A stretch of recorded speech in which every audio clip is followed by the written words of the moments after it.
Have you ever looked at the world and wondered if history is just repeating itself? One minute, everything seems stable, and the next, it feels like we're on the brink of chaos. It turns out, there might be a pattern to all this madness.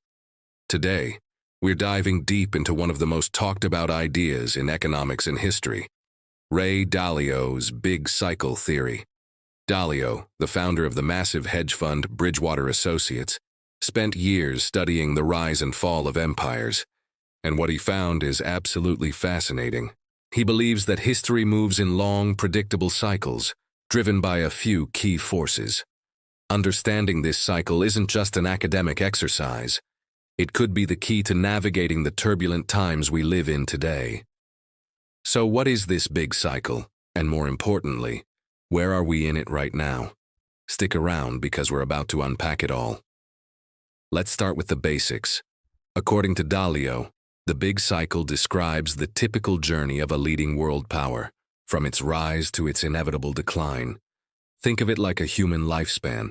A country is born, it grows strong, it peaks, and then it gradually weakens, making way for a new power to take its place. This cycle usually lasts around 250 years, give or take. Dalio identifies three main forces that shape this entire process: the long-term debt and capital markets cycle, the internal order and disorder cycle, and the external order and disorder cycle. It sounds complex, but we'll break each one down. For now, just imagine these three forces as giant waves, all moving at different speeds but occasionally crashing together to create massive, history-altering tsunamis. It is these moments of convergence that define the major turning points for empires and the world order. So, let's get into the first big force, the long-term debt cycle. This is the engine of the economy. In the beginning, when a country is on the rise, debt is low and there's a lot of opportunity. People work hard, they innovate, and wealth grows. This is the golden era. Think of the United States after World War II. It was a period of incredible prosperity and growth. But as time goes on, something starts to happen. People and governments get comfortable. They borrow more and more money to fund their lifestyles, investments, and social programs. Debt starts to pile up faster than income. For a while, central banks can manage this by lowering interest rates, making it cheaper to borrow. This creates a boom, a bubble where asset prices like stocks and real estate go through the roof. Everyone feels rich. But you can't lower interest rates forever. Eventually, you hit zero.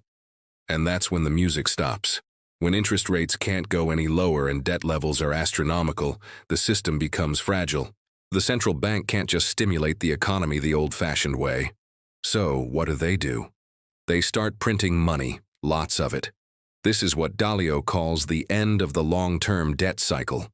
We saw this after the 2008 financial crisis and again during the pandemic. Printing money can help in the short term, but it devalues the currency and can lead to inflation. This erodes people's savings and purchasing power, creating a whole new set of problems.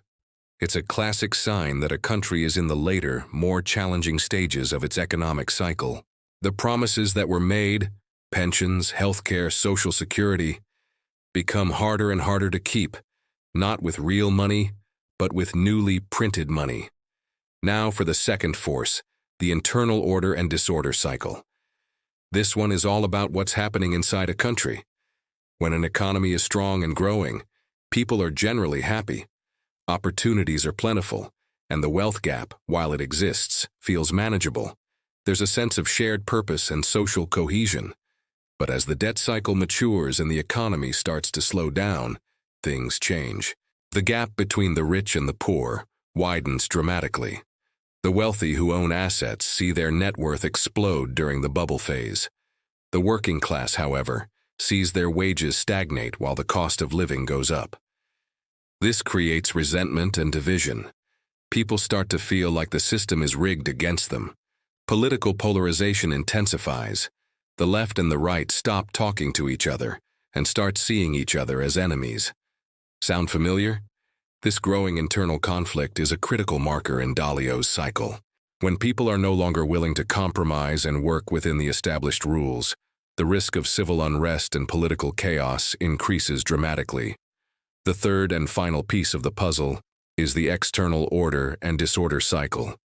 This is about how a country interacts with the rest of the world. At the peak of its power, a country sets the rules. It has the strongest military. Its currency is the world's reserve currency, like the US dollar today, and it dominates global trade. This period is known as the New World Order. The dominant power basically acts as the world's policeman, maintaining peace and stability, because it's in its best interest to do so. But as the dominant power starts to weaken internally, with its massive debts and social divisions, its position on the world stage becomes challenged. A rising power, one that is in the earlier, healthier stage of its own cycle, starts to catch up. This rising power has a stronger economy, less debt, and a more unified population. It begins to challenge the existing world order, competing in trade, technology, and eventually military strength. This is where things get really dangerous. The transition of power from a declining empire to a rising one is rarely smooth.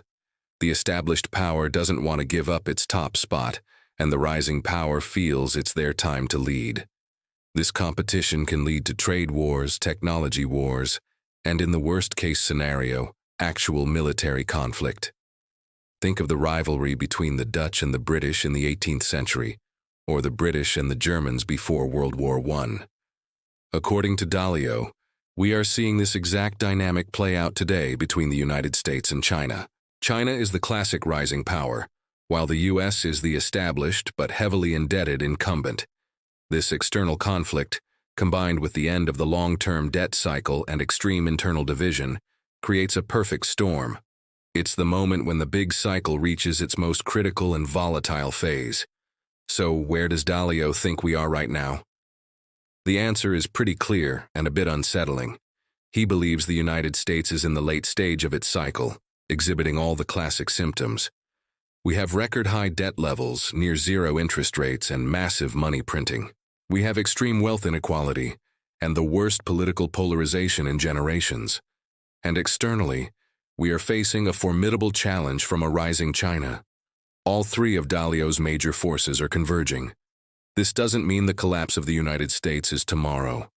These cycles play out over decades, but it does suggest we are living in a period of transition, a period that will be defined by much greater instability and conflict than what most of us have experienced in our lifetimes. The peaceful, prosperous world order that was established after 1945 is fraying at the edges. But here's the crucial point. This theory isn't about doom and gloom. It's about understanding. History doesn't repeat itself exactly, but it does rhyme. By studying these past cycles, the rise and fall of the Dutch Empire, the British Empire, and others, we can see the patterns and understand the forces at play. Dalio's work is a warning, but it's also a guide. It tells us what to watch for: the level of debt, the size of the wealth gap, the degree of political cooperation, and the intensity of international rivalries. Knowing this allows us, as individuals and as a society, to prepare. It means diversifying investments, valuing education and skills that are resilient, and most importantly, working to bridge the divides that are tearing us apart. The biggest threat, Dalio argues, is our own internal conflict. If a country can resolve its internal differences and work together, it can navigate this difficult phase much more successfully. So, what can you do with this information? First, don't panic. These are long-term trends. Instead, use this framework to make sense of the headlines. When you see news about inflation, political gridlock, or tensions with China, you can now place it within the context of this larger cycle. It helps to separate the noise from the signal. Second, think about resilience. How can you make your own finances and career more robust in a potentially volatile world? This might mean learning new skills, avoiding excessive debt, and not putting all your eggs in one basket. And finally, on a societal level, it's a call for empathy and compromise. The cycle shows that when societies descend into infighting, they accelerate their own decline. The ability to respectfully disagree and find common ground is not just a nice idea. It may be the single most important factor for national survival. Ray Dalio's Big Cycle theory is a powerful lens through which to view the world. It pulls together economics, politics, and history into a single cohesive narrative. It shows us that the challenges we face today are not new. They are part of a timeless pattern of rise and fall. While the outlook may seem daunting, understanding the cycle is the first step toward navigating it wisely. It reminds us that while empires may come and go, the principles of hard work, innovation, financial prudence, and social unity are timeless ingredients for success. The future is not yet written, and how we respond to these immense challenges will determine the next chapter in our collective story. Thanks so much for watching. If you found this explanation of the Big Cycle interesting, be sure to hit that like button and subscribe for more deep dives into the ideas that are shaping our world. Let me know in the comments what you think. Where are we in the cycle? I'd love to hear your perspective. See you in the next video.